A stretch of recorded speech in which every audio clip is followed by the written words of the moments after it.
Okay. Seems like we've reached saturation for today. So I'll start. I think Sagar has already started recording, so I think we can begin. I am still audible, right? I mean, you can hear my voice. Yes, we can hear you. Awesome. Thank you. Okay.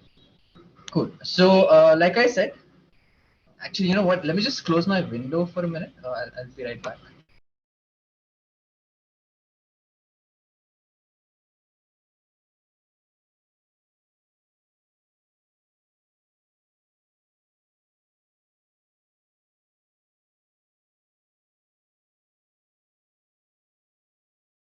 All right.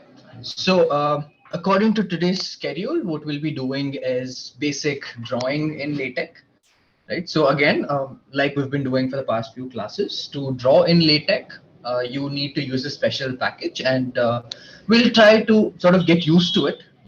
Draw basic diagrams, like let's say a line first. We'll start off with a line, and then we'll do a pair of intersecting lines, right? And then we'll mark that intersection point, whatever it is, right? And then we'll go ahead and try to draw a parabola, right? And then we'll build it up to drawing a circle, a rectangle, quite simple shapes, and then we'll try drawing a triangle, right? These are the three most basic shapes that you can think of. And then we'll look at variations in these, right? Like if I have, we can try to get a circle with a dark border and filled with a lighter color of the same border color, or fill the entire thing with a same color, or say simple arrows, right, which can get you started off with drawing, let's say, x and y axes or something like that, right? It's just beginner level stuff, but this should be enough for you to get started off, and then you can explore the other complicated stuff by yourself and learn it by yourself. Without further ado, I'll begin sharing my screen. Can one of you confirm when you can see my screen? Yes, yes. All right, perfect. So like always, we'll go over to Overleaf, right? If you're not already familiar with it, I've been using Overleaf, and I will use Sept LaTeX. You might find a lot of other things here. I'll get rid of those, or rather, I'll just start a new file and I'll call this Tikz.tech. Now, there's absolutely nothing here, so we're going to start off with an absolutely new document altogether. So if you're still sort of not sure about how to start your document, then this is a good time to sort of recap, right? And I would also appreciate if you guys can do it with me and see the outputs for yourself. So that in case you're not getting something, and if it can be solved immediately, then we can sort of troubleshoot at the same time, right? Don't worry about the output on the right side now. That's just an old output. What I want you to focus on is on the left side, right? So we'll start off. First is our document class. We will keep the font size as 12 points and on an A4 paper. And the document class is going to be article. And then we'll just do a begin document and end document. I'll add some space here. And we'll just say hello world to make sure that our document is working fine. Okay, so we have our LaTeX output. That's pretty good, right? So now that all of this is working, we will start off. So I'll just put a section, say intro to Tikz package, right?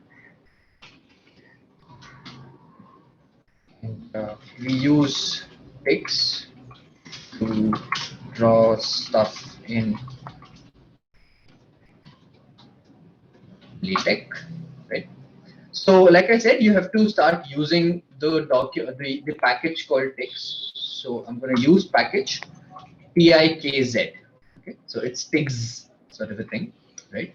Now, apart from this, we might need a few more just in case. So I'm going to use something called X color, just so that if in case I want my text to be colored or something like that, then this just comes in handy, right? X color, for example. And if I want to use mathematical symbols, then I have a predefined set of things that I would define, which is AMS sim, AMS math, AMS font, B bold, Sint, and all of these. These are the packages that you're already familiar with, right? So we'll use all of these. It doesn't really do any harm to us, so we'll just keep it there. Right? Now we'll come down here, and we'll get started off with our drawing stuff in LaTeX, right? Like I said, the first thing that we'll be doing is drawing a simple straight line. Now, one thing with using Tikz package is it's all about coordinates, right? It's like your entire picture that you're drawing is divided into coordinates, and you sort of need to have a good idea about what coordinate is your end point, what coordinate is your start point, and what are the coordinates that you need to cover in your particular picture and so on. And what I exactly mean by that will become clear to you as we start drawing stuff. So, in order to draw your LaTeX picture, you do a begin, right? And the command for this, the code for this is begin Tikz picture.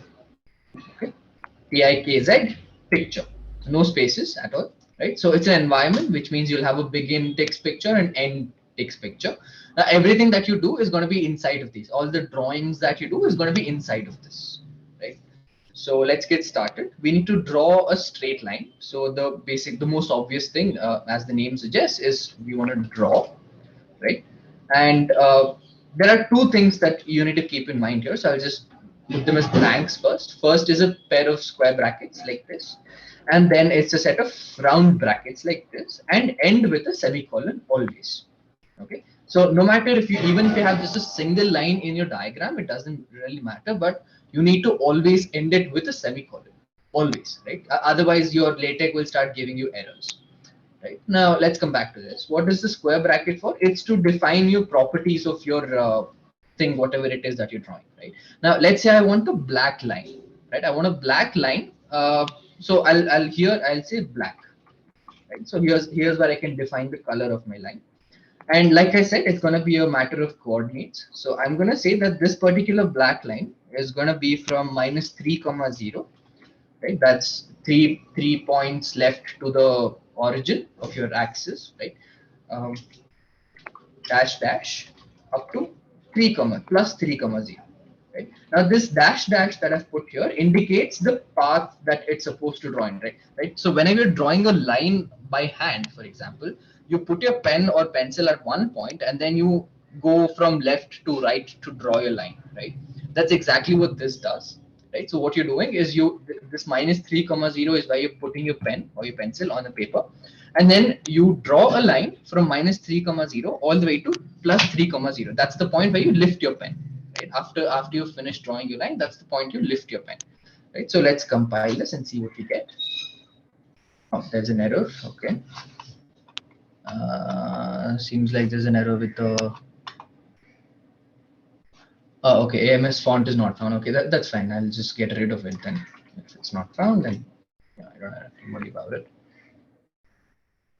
All right. Now you see we have a line here. Right. Let me zoom in a little bit. We have a line here.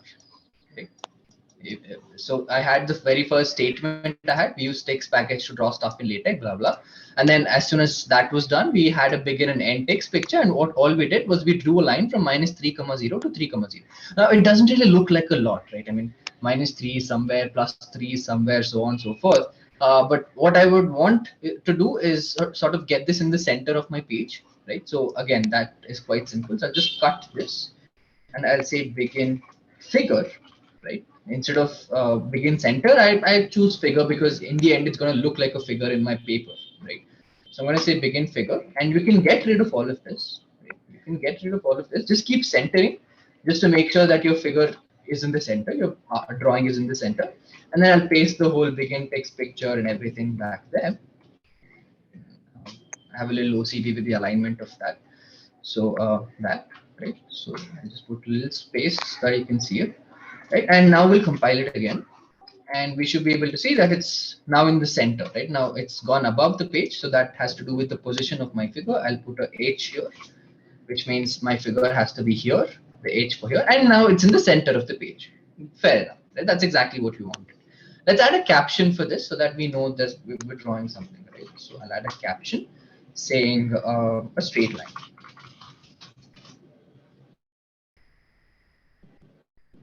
There. So you see, this considers that particular drawing as a figure itself. And it's as simple as that. Right now, after this, everything is just a matter of coordinates, how you define your coordinates and everything. Now, another thing is this line seems to be a little thin. So what I'll do is, apart from saying that the line is going to be black in color, I would also say that it's thick. Okay, it's as you say it, right? And you see the line is a little thicker now, right? So you can define your thickness like that. If I want it to be thicker, then I'll say ultra thick. And you might not notice a lot of difference there, but it is thicker than it was before. It just depends on you as to how much you want. Now I'm going to be sticking with thick always, right? So that the lines are visible in everything. Let's get back to that. So that's my thick straight line.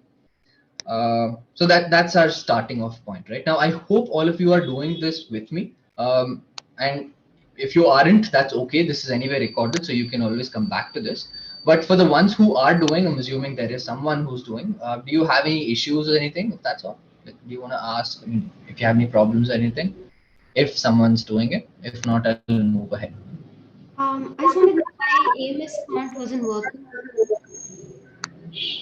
Oh, yeah, that's fine. I mean, I might have made a typo with the whole thing. It might be something else. I don't know. It doesn't really matter, right? I can get rid of this entire thing. I just put it for time pass, honestly. Oh, okay, okay. Yeah.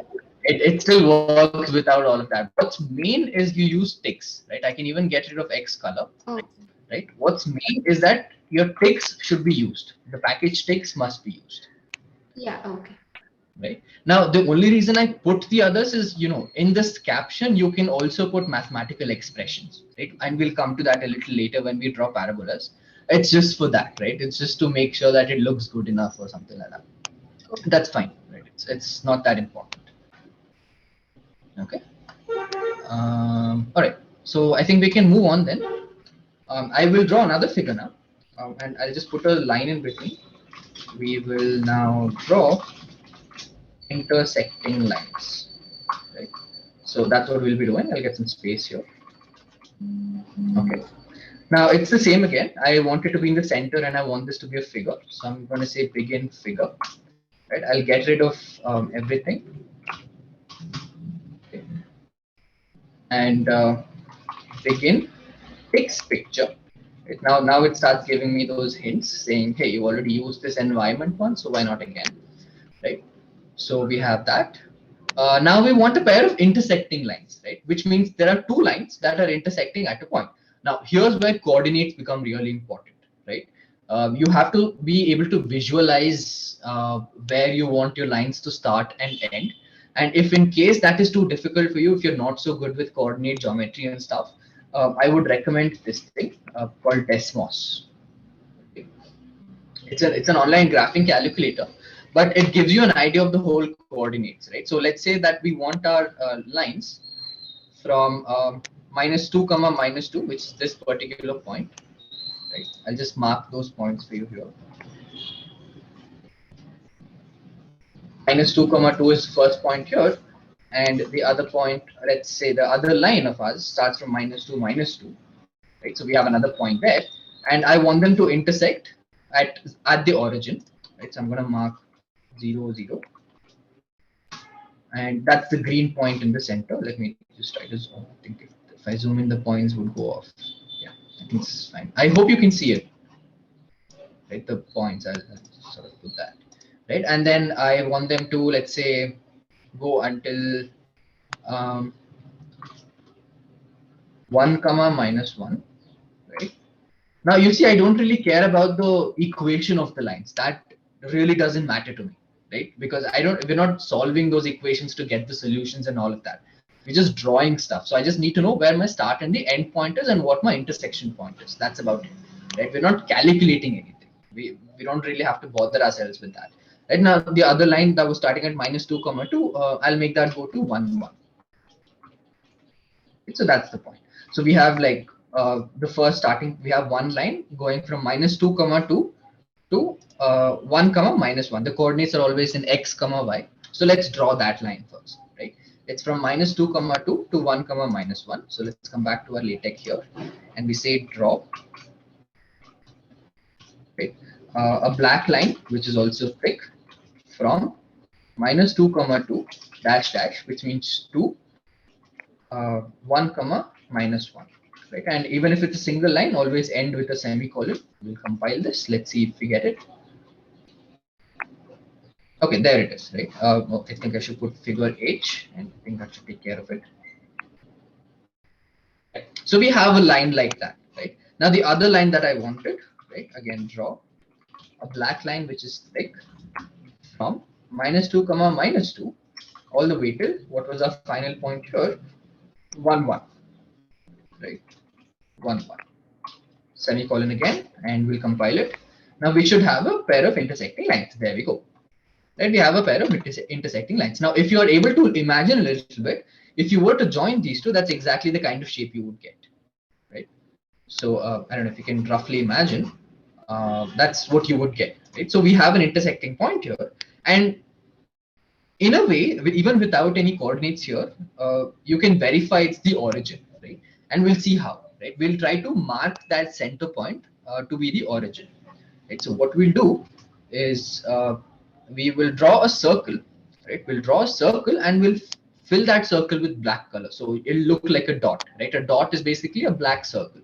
So we will try to do that, and I'll show you how to do that, right? So what we will do is we'll say fill draw this time, right? Whatever we're drawing, we want to fill it as well, right? So fill draw, fill it with black color, right?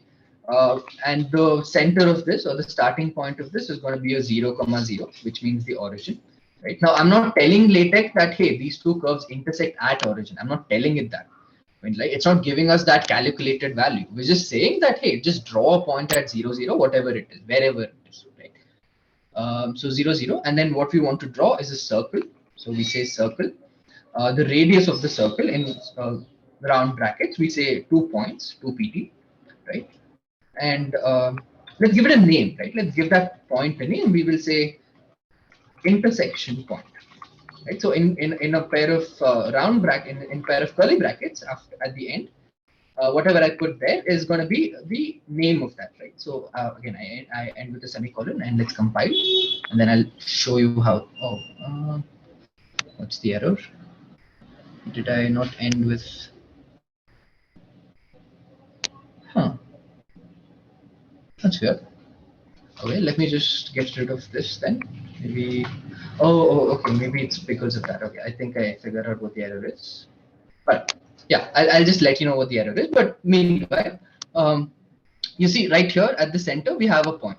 So what LaTeX is just doing is it reads the code blindly, right? Now it says, hey, begin figure here. Okay, begin figure H says begin figure here, and then put it in the center with centering. Okay, and then begin a text picture. Okay, and then just draw a line, a black thick line from -2 comma 2 to 1 comma -1. Okay, I'm just going to draw a line from -2 comma 2 to 1 comma -1. That's the first line that we have here. And then it says draw black thick line from -2 to 1 1. And then it says, okay, I'll just draw that if you want me to draw it, and it draws that line over there. Then I say fill, draw a circle of radius 2 points, right? 2 pt is the radius of the circle, 2 points at 0 0. That's the origin or the center of that thing, like the starting point. Let's just call it the starting point, because that's how we refer to all the first round brackets in our previous statements as well. And then fill it, right? Fill it with the color black. Right? Now you can also specify other colors. So I'm gonna change that a little bit and say fill red. Right? And you see the point is the red. Right? Now the reason we didn't get that name is because we have to do something a little extra. Now anytime that you want sort of text or some mathematical expression in your text picture, you call a node. Okay, you call a node saying, hey, at this particular point I want something. Right? So I'm going to say node at some point. I'm going to call this point to be 0.3 comma 0. Right? So it's going to be a little right shifted to the red circle. Right? And then I say the color of this node, say black. That's not necessary, but you can. Right? And then this I wanted to spell intersection point. And I hope this works. Let's see. There we go. Right? Now, what this has done is this entire intersection point is sort of centered at 0.3 comma 0. Right? So it doesn't really make that difference. But what we wanted it to be is right of the point. So we will have to change the coordinates a little bit. I'll say 1, 0. And you see it shifted a bit more, which means I have to go further. I'll put it as 2, 0. And let's see how that works out to be. It looks fine now, right? So this is one way that you can do it, right? And if you know, this is one way, and this is sort of more flexible in a sense, because this way you can name any point that you want, right? Now let's say I wanted to denote the -2, 2 points. I'll just say node at -2, 2 in black. And since this is a mathematical sort of a thing, I'll put this in dollars, right? And then I'll say -2, 2. Right? And let's see how that turns out to be. Now you see it will exactly lie on that point, right? So it's sort of covered up. I'm not really sure of how this is going to be. So what I'll do is I'll just play around with the coordinates. Let's say I want it a little to the left, which means it's going to be -2.5, for example. And I want it a little up, 2.3, for example. And we'll compile it again. Now you see it's outside the whole thing, right? So this is one way that you can do it. And if not, then there is this another way that you can do, which I don't usually do it myself, but you know you can do it, right? Which is combining this entire node thing in the single line, saying draw a circle of 2 points at 0, 0, and then node, right, and then open square bracket, and then you mention the anchor point, right? So here we mention the starting point or the node point, right? Instead of that, you define it here as north, east, south, or west, right? Here I call west, and then now we can go ahead and put that same text, intersection point, right? But I will put some other name. I'll just say point, right, so that you can see the difference. And we'll compile it, right? So you see the entire thing is now in red, right? So this entire statement puts everything in red. So you see there's a red color point right there, right? So you don't have that much flexibility with this thing, which is why I sort of avoid doing this, but this is something that you can do as well, right? So I'll just get rid of this for now and just end it with a semicolon. And there we go. This is good enough. Any questions so far?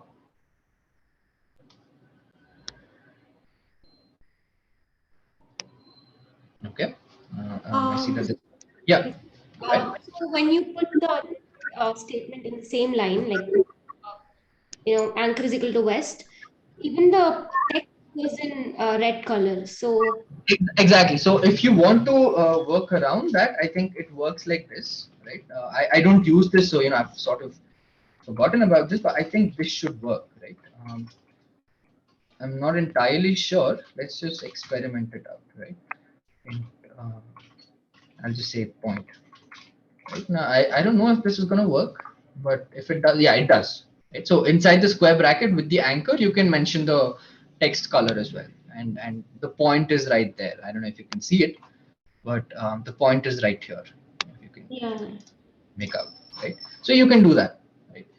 But then again, it's a little unflexible in the sense that sometimes if your figure is too cramped, then your thing is going to be inside of that, right? Sometimes it doesn't make the figures look so good.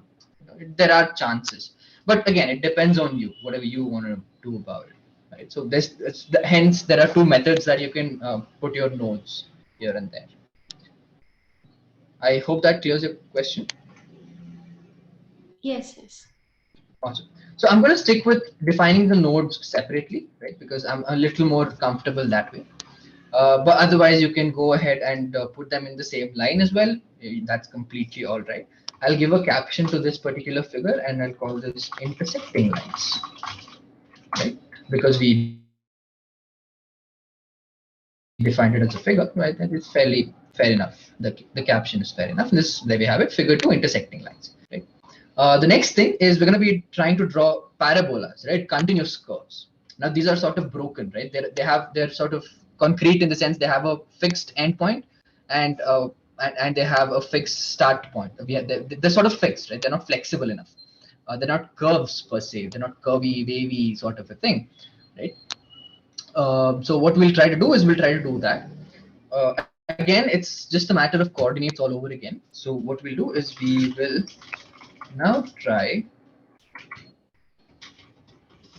to draw a parabola. Okay. Again, it's just a matter of coordinates. So I'll go back to Desmos. Right. I will get rid of all of these, and we'll draw a very simple parabola. Right. I'll just show you a very simple example: y equals x squared. Right? This is something that all of us have learned in our school days. Right. So what we'll do is we'll define a few points here. Right. So I want my parabola to be as smooth as possible. So I'm going to pick I don't know, let's say 5 points. Right. For x equals 2, we're going to have a 4 somewhere here, right? So that's 1 point that I'll pick. Or is it too much? -2, yeah, I think it's a bit too much. So we just scroll down and pick from 1, right? For x equals -1, we have +1. So we'll do that, right? -1, and then we have +1. So that's that point. And on the other side, you already have another point, but we'll go from left to right, right? And let's say for x equals 0.5, we have 0.25, right? So that's another point that we'll pick. For x equals minus 0.25, for x equals minus 0.5, the answer is going to be 0.25. So that's the point that we're going to pick next. And the other is obviously 0, 0, right? Because a parabola has to satisfy that we're choosing right now. And then we'll just take the mirror of those two that we have before. 0.5 gives me 0.25. And 1 gives me 1. Right? So this is the path that we're going to go in. We picked 5 points. We're going to try and go ahead and draw a parabola using these 5 points. Right? And the shape might not be exactly as it is because mathematically there are an infinite number of points that go into drawing this particular curve, but we'll try our best, right? With just 5 points, and then we'll see how it turns out to be, right? Okay. So again, let's go ahead, begin figure. Oops, sorry. And get rid of all of this. I'll let the caption be there. The caption is going to be a parabola, and here we can put a mathematical expression. I'll just call this y equals x squared, right? And I'll say the figure is right here, and we can begin. Right? Begin fix picture. There we go. Now, okay, so now that we have a continuous curve, the code changes slightly. Okay, so what we'll do is first we'll sort of get a sense of where our origin is. So for that, I'll just say fill draw black at 0, 0. Right, we'll just get a sense of where our origin is. I'll draw a circle. Sorry, circle of radius 2 points and node. Since we've already seen that, anchor, I think south should work. Since we've already mentioned black, that's fine. And here I need to have 0, 0. Let's see if this works out as I want it to be. Oh, south goes up. Oh, okay. I didn't know this. So perhaps north. I don't know how the directions are in this. Okay, so that's weirdly north. Okay, but either way, right, it works for us for now. So that's my origin, right? Now we have to pass a curve through this origin. So what we'll be doing is we'll be drawing, obviously, a black thick line, right? We start with our very first point, which is -1, 1. So -1, 1. Okay, and then instead of putting a dash now, I'm going to put dot. I'm going to put 2 dots. Right? The space isn't mandatory, but I'm just doing it so that you can see clearly what's happening. Right? -1, 1 is our start point. Dot controls, right, our next point, which is -0.5 and 0.25. Right? And then again dot our next point, which is 0, 0, right? And then dot now controls again, sort of alternates, right? Controls again. Our next point, which is 0.5 and 0.25, dot our end point, which is 1, 1. Right? Now let's see if this gives me what I needed to give me. There we go. Right? We have a rough curve. Like I said, we have an infinite number of points that go in. So this is good enough, right? This looks sort of like a parabola that we required. Now what I'll do is I'll just change the color of it so that you can notice something that happens. Right? Let me zoom in a little bit. And can anyone tell me what something that's going on here? I mean, can you try to figure out what's peculiar about this? Not the shape of it. Shape is like that because we've given very less number of points, so that's okay. But something else.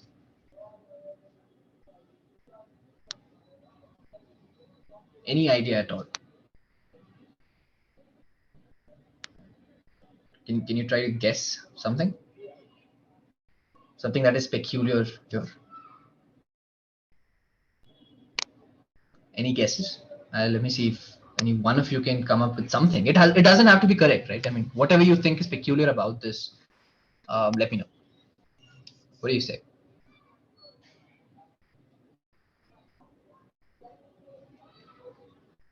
Okay. I see that there's no response.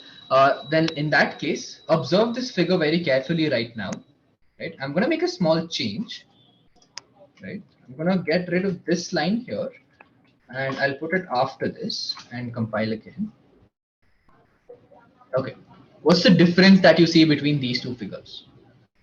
Yeah, in the first one, the line was on the dot. Right. Right. And so what conclusion can you come based on that? Sort of like maybe something like a layer or something like which one comes first is put on top and the other one. Exactly. Right. So what's happening is LaTeX follows that order of drawing. Right. So in my current example right now, I first asked it to draw the parabola first and then put the circle.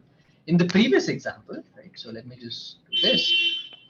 In the previous example, I asked LaTeX to put the point first and then draw the parabola.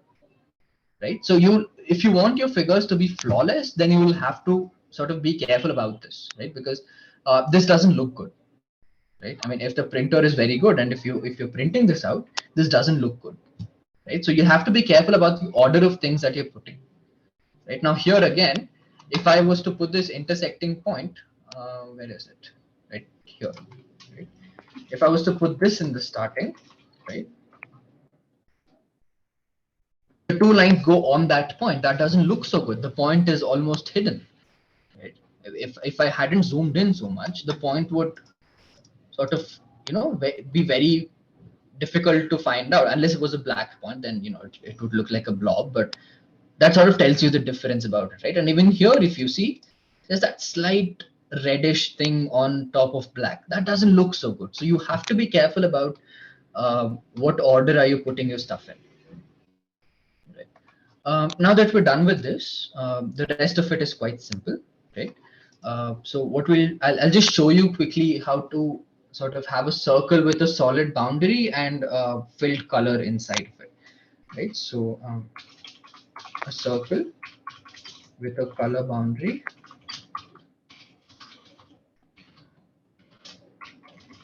and a color inside.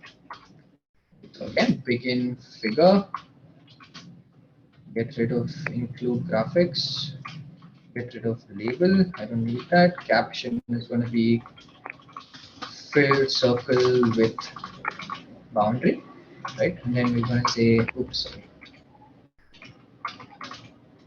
Begin text picture. Oh, I think the figure should be here. So I'll just put an H, scroll down, right?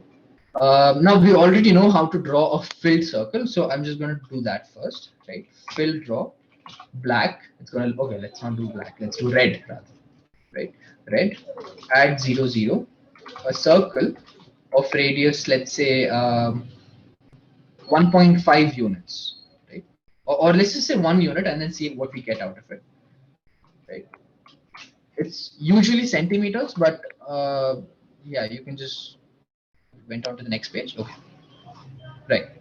So there we have it. Let me just zoom in a little bit. It's still not with a boundary, right? I mean, the entire circle is filled.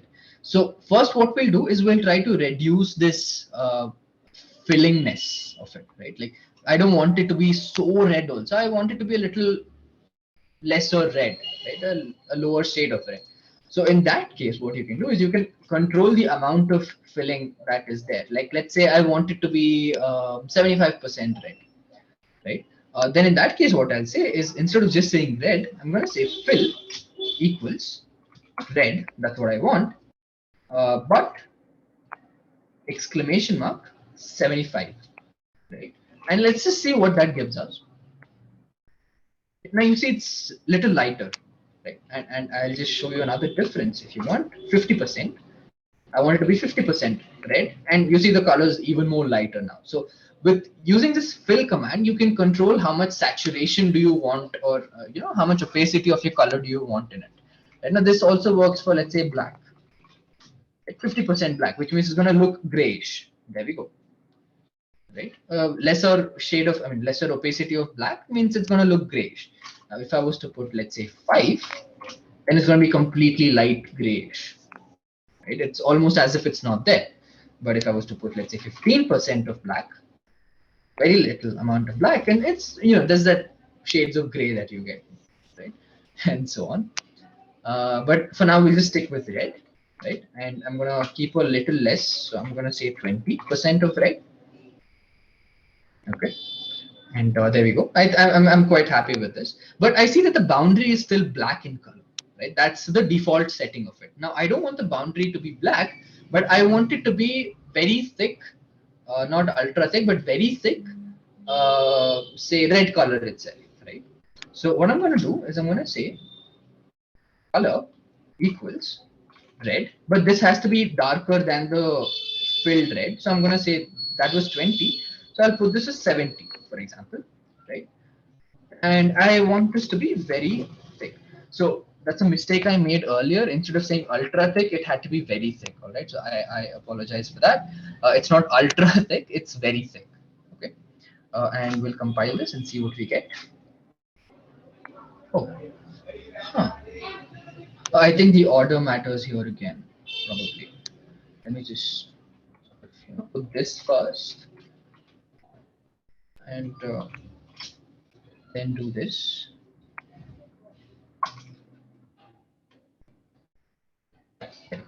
Right, so again, order matters here apparently. So that's one thing that I learned today. There we go, right? We have a solid boundary with a darker shade of red and a filled color inside. So instead of red, let's say I'm going to put green. It's going to be a fluorescent green kind of a thing. There we go. You can fill your stuff like this and so on. Okay. Okay. Now, the last thing that I'll show you with drawing stuff is to draw a rectangle and a triangle. Okay, because these are sort of what we call cyclic stuff, right? So a rectangle is like you start off from somewhere and then you go through a few points and then you come back to the same point. That's how you draw a rectangle. Right? So that's why we call them cyclic, and so does a triangle work the same way. So I'll just quickly show you how to draw a rectangle and a triangle, and we can move on to basic plotting. I realize I've taken a lot of time, but okay. A basic rectangle and a triangle, and begin with get rid of this, get rid of this caption first. Well, let's just do a rectangle for simplicity. Right now, these are simple figures because they have their commands inbuilt, right? And I'll show you what I mean by that. Begin text picture, draw. Let's say let's pick some other color. Let's say blue. That's another one of the primary colors, blue and thick, right? Now I want to draw a rectangle, right? And let's say I want to start at 0, 0. Then I say rectangle, right? And then what I have to specify is the complete opposite point of it, right? So let's just head back to Desmos and I'll show you what I mean by that, right? So let's say I'm starting, I'll get rid of all of these, right? I'll get rid of all of these. Now let's say I'm starting off at 0, 0, right? That's my starting point of the rectangle, and I want my rectangle to go up to, let's say, 2, 1. That's this point here, 2, 1, right? I want my rectangle to go all the way there. So that's all we need to specify. Right now you can already see a rectangle here, which goes, let's say, if we were to stick to some sort of a convention, 0 to 2, and then 2 to 1, and then yeah, and then again 2 back to 1 here, which means that, and then 1 to 0, right? So that's sort of a cyclic process that we're doing, and that's exactly what we're doing here. So the final point is going to be 2 comma 1, as simple as that, right? And then let's just compile it and then see what we get. Let me zoom out for a while. There we go. We have a rectangle there, right? Now, if I wanted to fill this with another shade of blue, for example, then I'll just change this to fill draw. And I'll say this blue is 80%. Sorry. Yeah, blue, I should specify color. Right? Color equals blue 80%, which is a thick line. Fill with a blue that is, I don't know, 30%. And let's see what we get out of that. There we go. We have a blue filled triangle with a solid blue boundary. Similarly, since this is our rectangle, I'll just copy paste this entire thing. And I'll just say H. Then put it for this here. I'll just copy paste this entire thing since we're going to be doing a very similar thing for a triangle. So I'll just change the caption saying this is a triangle, right? And I won't keep it a fill draw for now, so we can get rid of all of this for now. No filling. Okay, a thick line. Now, the thing is, a triangle has 3 very explicit points. Even though it is a cyclic process, we can't simply say draw a triangle like that, because the 3 points of a triangle can be different from each other, right? I mean, they're not fixed. You can have an obtuse triangle, you can have a scalene triangle, you can have an isosceles triangle, an equilateral triangle, and so on. So, unfortunately, you will have to specify the 3 points of a triangle, right?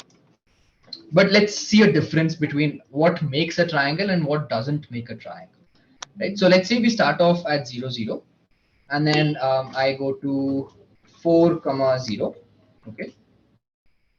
And then I go to 3, comma 2, right? Some random point, right?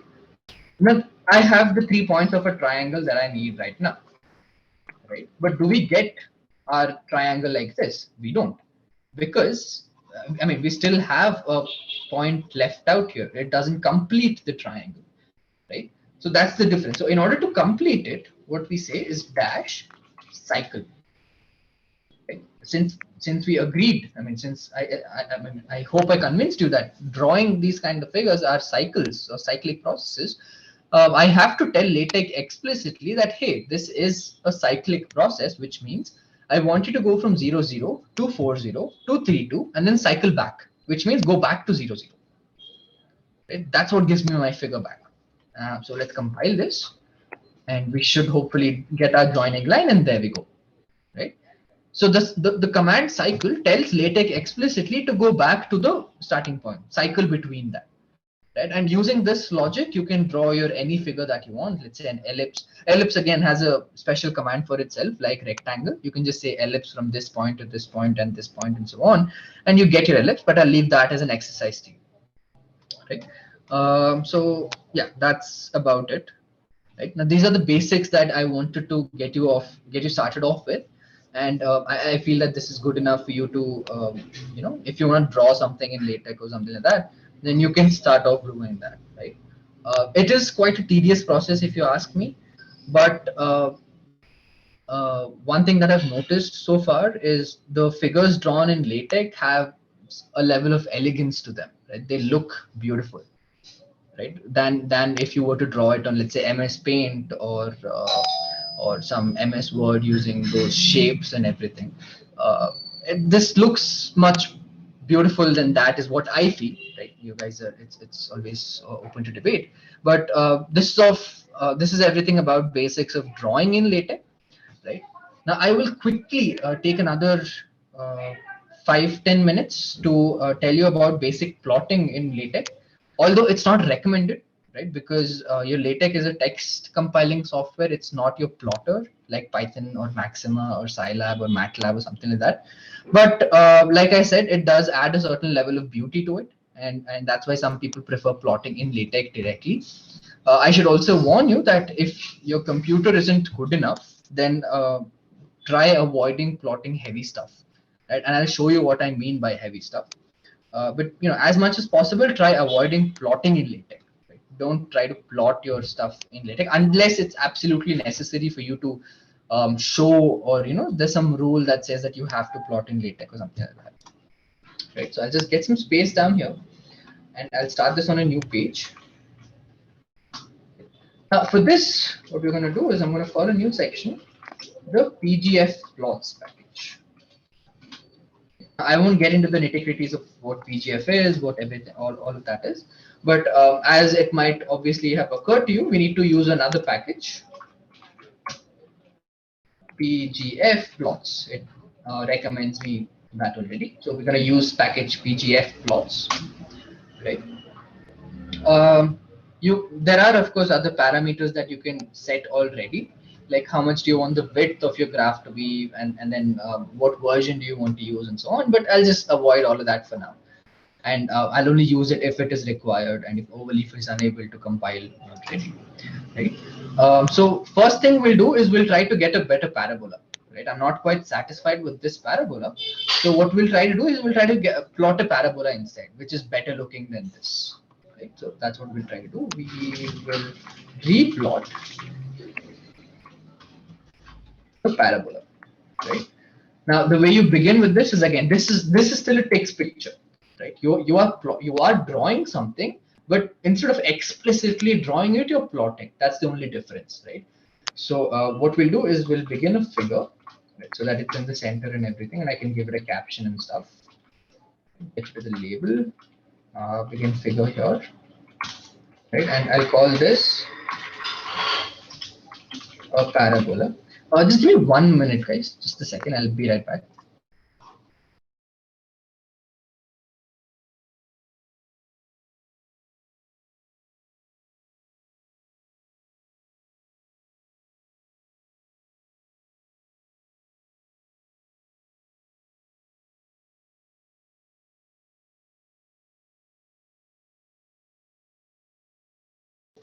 Yeah, sorry about that. There was a guest at home that I had to attend to. All right. So coming back to this, I'm still audible, right? Can you hear me? Yes. Okay, thank you. So again, like I said, this is still a text picture. So we will begin and end the text picture. Now, what's different here is, since we have to plot stuff, right? We're drawing graphs here, which means I need a set of axes, x and y axis, right? If I were to go back to Desmos here, I see that there is an axis here. There's a horizontal axis, there's a vertical axis, the x and y axis that we're familiar with. We need that here, right? So in order to account for that, we say begin axis, okay, axis, and then end axis, of course. So all of your plotting is going to be done inside of this, right? All of your plotting will be done with respect to these axes, right? Okay, so plotting is quite simple there. We just say add plot, okay, and then I'll specify the color to be, let's say, blue, right? And in curly brackets, I will put what expression I need, right? And I don't have, even though this is a mathematical equation that we're plotting, you don't have to put the $ explicitly, right? Because it's understood that this is going to be math mode, right? So I'm going to say x squared, right? And then I'll put a semicolon, and let's compile and see.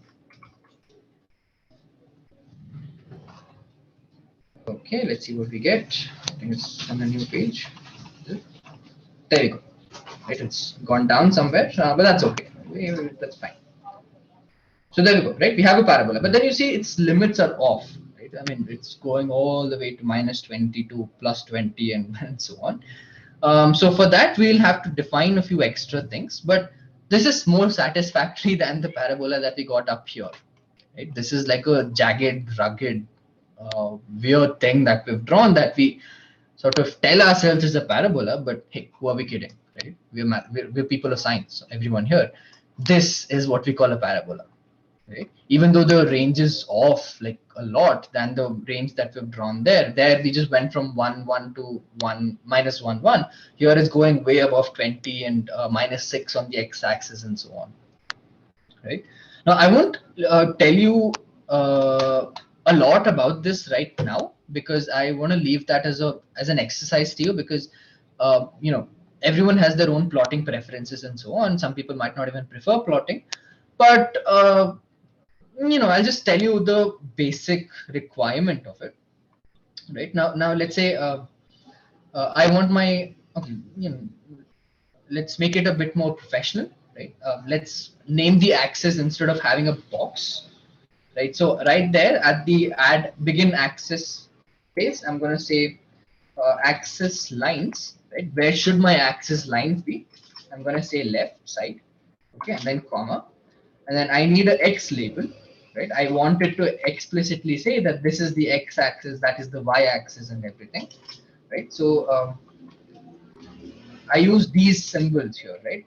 This backslash curly round bracket and then backslash round bracket indicate another way of using math stuff in it, in your thing, right? So if you're doing Feynman diagrams and stuff, you might encounter this. But generally, we don't use this. It's only for these special cases that we have to stick to this particular syntax, because that's how the package was written. So right, so we're sort of compelled to use this. Right. So this says X, and then we need a Y label, and again this has to say Y. So let's compile that, see what we get for now. Right now it's better, right? So all my axes are there, and the 0 is off. I leave that to you to rearrange and stuff, but it's fine, right? I mean, it's not as worse as before. And we have an X label here, we have a Y label here, something that says X and Y. That's fine enough for me, right? For now. Okay, so that's that. And then I wanted to restrict the domain of my parabola. Right? So when I say add plot, instead of just saying color equals blue, I'm going to mention that the domain, let's restrict it to -10 to 10 first. So -10 to +10. It's only going to limit so far. And that means that's the x-axis, right? That's the x-axis. And then I'm going to say take number of samples equal to, let's say, 100. That's going to make my curve more smoother, right? It's going to take 100 points between the interval -10 to 10, right? And the color is always anyway blue, so we've already sorted that out. And I want to label this, so I'm going to say add legend entry, right, in curly brackets. Now for this, I'm afraid you will have to again stick to that syntax that is there in the package, and we say this is y equals x squared, right? And let's compile, see what we get. There we go. Right now since my domain goes from -10 to 10, my y-axis is automatically decided. So all I need to work on is my x-axis domain, right? So back then we just worked with -1 to 1. So I'll just do that, okay? And then see what we get. It's going to be a much varied out thing, but you see it's more spread out, right? You see points like 0.2, 0.4, 0.6, and so on. I'll leave it up to you to decide. I mean, figure out how you can also control your y values. If you can decide a y min, y max, x min, x max, and so on. Right? I'll leave that up to you to figure out how you can do that. And this is the basic of basic plotting in your LaTeX. Now, if you didn't want x squared, we can also plot other functions. And if I remember correctly, this went something like this.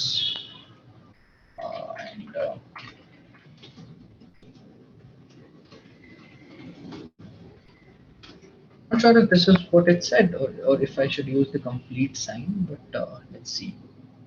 Did I compile it?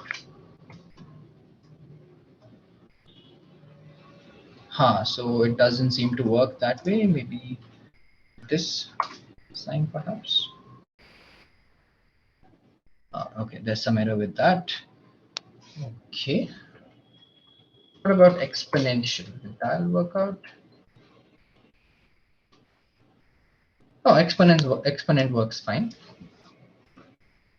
This is y equals x of x. Does that? Yeah, that works out fine. Right. So yeah, that's basic intro to your graphing in LaTeX, right? I forgot what. Yep. Why is that in the box there in the output? Why is there like dash kind of thing before Y? Uh, right here. Yeah, yeah. Oh, that just tells you like which curve is your y equals exponent of x. So that's, since we said add legend, right? Now what legend implies is it differentiates between the different curves you have. Right. So Okay. let me just show you a quick Like in example. cases where there are like more than two, I mean, one curve to Exactly. differentiate. Exactly. Right. So I'll just quickly show you another example. Right. I'm adding another plot x squared. Right. And why is my cursor not working? Oh, there it is. And I'm going to put this in color red, right? Now I haven't really added a legend entry here, so let's see what we get. Right? Now you see I do have a parabola, right? But of course, my y-axis is changed here and there, and it's sort of to accommodate for both of them. Uh, but apart from that, you see that there is no mention of the x squared curve there. You see? Yeah. I don't have that x squared. So what legend does is it accommodates that thing. If that clears your question. So if I remember correctly, I haven't used this package for quite a while. I think it works like this. I wanted to add the other one as well, y equals x squared. Perhaps not. Hmm. Maybe if I just got rid of this, not sure. I think this can be left as an exercise for both of us, all of us, to figure out how exactly this works. Yeah. Oh, I might have to add separate legends. That also is another possibility. Let me just quickly try that and see if that works out. Because sometimes it feels like I don't like leaving things in between. Y equals x squared, and then get rid of this here. Close this bracket, and of course semicolons. Never to forget those semicolons, and then let's see what we get. There we go. Right, it makes sense now. So for every curve you have, you add a legend entry, and this box at the top says that the blue curve is the exponent of x, it's e power x, and the red curve is the parabola x squared. Right. I hope that clears your question if you had one. Okay. Now I'll just quickly show you a 3D plot, right? Not not a big one or something, but I hope it will interest you a little bit here and there. Okay. Now I won't be explaining a lot of this to you because 3D plots are actually not so important. Uh, Reason being they take up a lot of your computing power, right? So if you don't have a pretty good computer, it's gonna crash, right? Because it takes a lot of energy, lot of RAM, lot of storage, lot of memory to make these plots in LaTeX. Reason being, your LaTeX is a text editor, I mean text compiler sort of a thing. It's not your mathematical language like Python or Scilab or Maxima, like I've said before in the starting, right? So I'll just quickly start with this. I'll just put a lot of stuff, right? Don't worry yourselves with it. But this part right now is just to show you that we can make 3D plots in LaTeX. Right now, I'll just draw something that I really like. Um, Begin fix picture and then begin axis. Uh, and I'm gonna add plot 3. Let's say this is meshed. Samples equals 100, or 100 would be too much, maybe 50. Domain from -6 to 6. Now you're already familiar with most of this, right? You know what I mean by samples, you know what I mean by domain, and so on, right? So let's just leave it at that, right? I'll put a comma just in case. And what I want to plot is this. Also, I remembered what it was for sign, so let me just quickly add a sign here as well. Copy paste this, and for sine it just goes sine degree of x. Okay, it just goes that way. And I'm gonna add a legend saying this is sine. sine of x. Let's see if it works out. But before that, I need to also finish this. I'll just finish this and compile all of them together. Now, since this is a 3D plot, I will have a function of both x and y, right? And my z is varied to give me a 3D plot. So I'm going to do this, right? Sine degree, no, that's square root x squared plus y squared, right? Whole divided by, since I have to normalize it, whole divided by square root x squared plus y squared. Right? And then I'll also just add a legend in case. I'll just say this is, I'm doing sine r by r. So let's see, fac sine r by r, and end axis and text picture. Okay, let's see how this turns out to be. I hope it works if I remember the code. I should apologize honestly here, right? I haven't plotted in LaTeX for a long time. So yeah, do pardon all the errors that you see that might creep in. Okay, do we have a 3D plot here? There we go. We have a 3D plot. Right, let me just make it a little more prettier. Begin axis, I'm gonna say hide the axis so that the box we can get rid of, right? And then I'm gonna say color map, since it's so the thing with 3D maps like this, I've done a mesh plot, and the red color sort of tells the maximum amplitude and the blue color tells the lowest amplitude. So it's more like a heat map, a color map sort of a thing, where the red color implies higher values and blue color implies lesser values, and yellows are the ones in between, and so on. Right, so I'm going to say color map, cool. And you can explore all of this. I won't be explaining this to you. Let's see what we get. Please work, please work, please work. See, this is what I said, right? It takes some time to compile the whole thing. Right? And there we go. This is another plot. So like I said, we're going to have like the purplish color, the pinkish purplish color for the highest values. And in this case, we have a white color for the lowest values and blue for everything in between. Right? So this is a simple 3D plot that you can do in LaTeX. Again, if you have any other function that you want to deal with, then you can go ahead and do that. I'm not sure if this is going to work out, but let's see. Exponent of x squared plus y squared over square root of x squared plus y squared. I don't even know how that looks, right? I'm just randomly doing off stuff here.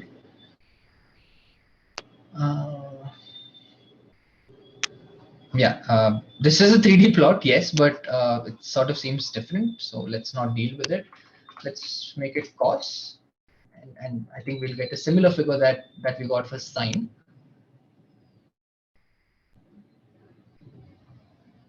It takes time to compile, right? So that's why I recommend that you don't use LaTeX for your plotting like this, right? Even if you do want to do that, plot it somewhere else, not in your main document, and then save that as an image, right? You know, like cut this part out as an image and then attach that image. That's better, right? So in that sense, you have a LaTeX plot and it's not computationally expensive at the same time, right? So that's also a better idea. But compiling everything in the same place like I am doing right now is not recommended, right? Your computer might crash. Overleaf sometimes stops giving you output because it takes too much time to compile your entire document, right? So try to avoid that as much as possible unless it's inevitable, right? Unless you don't have any other option. And that's about it. So I don't know if you noticed, but we also had our sine plot here.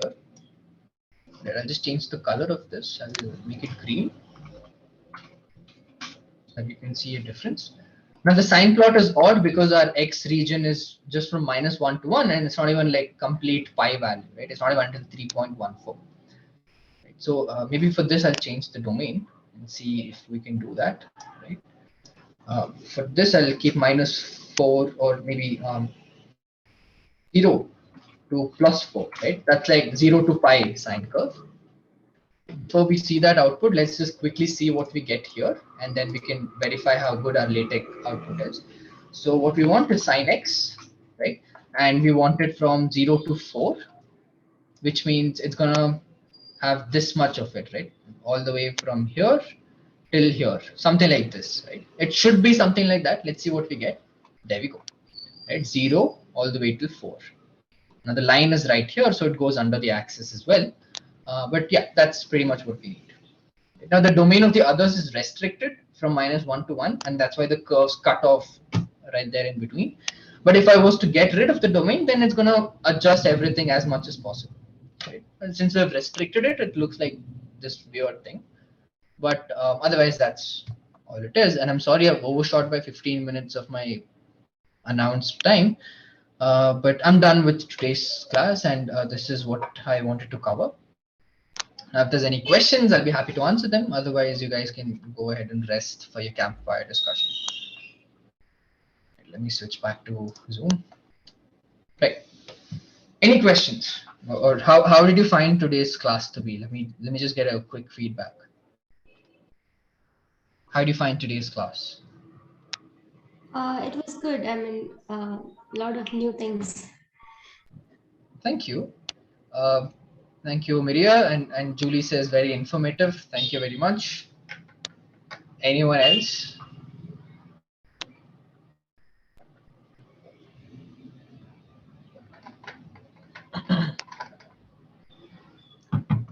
Okay. Cool then. So if that's the thing, then I think we can stop our class here for today. As I understand it, you also have a campfire discussion at 9 o'clock. So I would want you guys to get a good amount of rest for that and actively participate. And I hope your projects are going well. Like always, if you need any help, please do reach out to us. And yeah, that's it. Sagar, if you're here, I think we can end the meeting. Unless there's any other questions that you guys want to ask.